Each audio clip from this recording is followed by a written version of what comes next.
Hello বন্ধুরা, তোমার সকলকে স্বাগতম তোমাদের চ্যানেল ডব্লিউবি প্রাইভেট টিউশনে।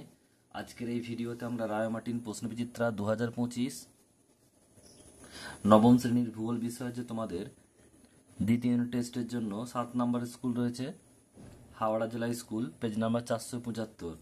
তো এই প্রশ্নপত্রের 1 মার্কসের প্রশ্নের উত্তর নিয়ে আজকের এই ভিডিওতে আমরা আলোচনা করব।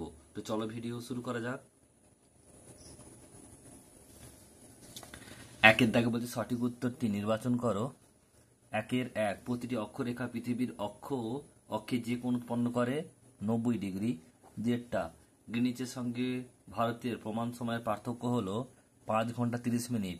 অপশন নাম্বার ডি সঠিক উত্তর হবে। 3 ভারতের প্রাচীনতম ভঙ্গিল পর্বত হলো আরাবল্লী। অপশন নাম্বার বি সঠিক উত্তর হবে। পাত শব্দটি প্রথম উল্লেখ করেন উইলসন। অপশন নাম্বার বি সঠিক উত্তর হবে। যে রাসায়নিক আবহবিকারে ফেরাস অক্সাইড ফেরিক অক্সাইডে রূপান্তরিত হয় তা হলো জারণ। অপশন নাম্বার এ সঠিক উত্তর হবে। জোয়ারের জলে পুষ্ট পশ্চিমবঙ্গের একটি নদী হলো মাতলা। অপশন নাম্বার সি সঠিক উত্তর হবে। বর্তমান পশ্চিমবঙ্গের মোট জেলার সংখ্যা 23টি। সঠিক উত্তর হবে অপশন নাম্বার সি। 2 দাগে শূন্যস্থান পূরণ করো। 1 পশ্চিমবঙ্গের ক্ষুদ্রতম জেলা হলো ড্যাশ কলকাতা। পৃথিবীর বৃহত্তম পরিবেষ্টিত মালভূমি হলো ড্যাশ তিব্বত মালভূমি। আন্তর্জাতিক দ্রাঘিমা সম্মেলন 1884-তে ড্যাশ স্থানে অনুষ্ঠিত হয় ওয়াশিংটন ডিসিতে। রাসায়নিক আবহবিকার ড্যাশ জলবায়ুতে অধিক ঘটে উষ্ণ ও আর্দ্র।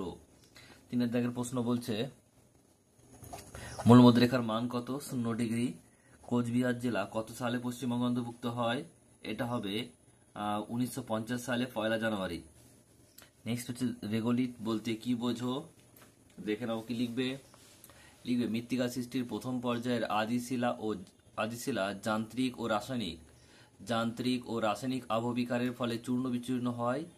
এই শিলাচূর্ণ ভূত্বকের উপরে শিথিল ও কোমল একটি আবরণ সৃষ্টি করে, একে রেগোলিথ বলে।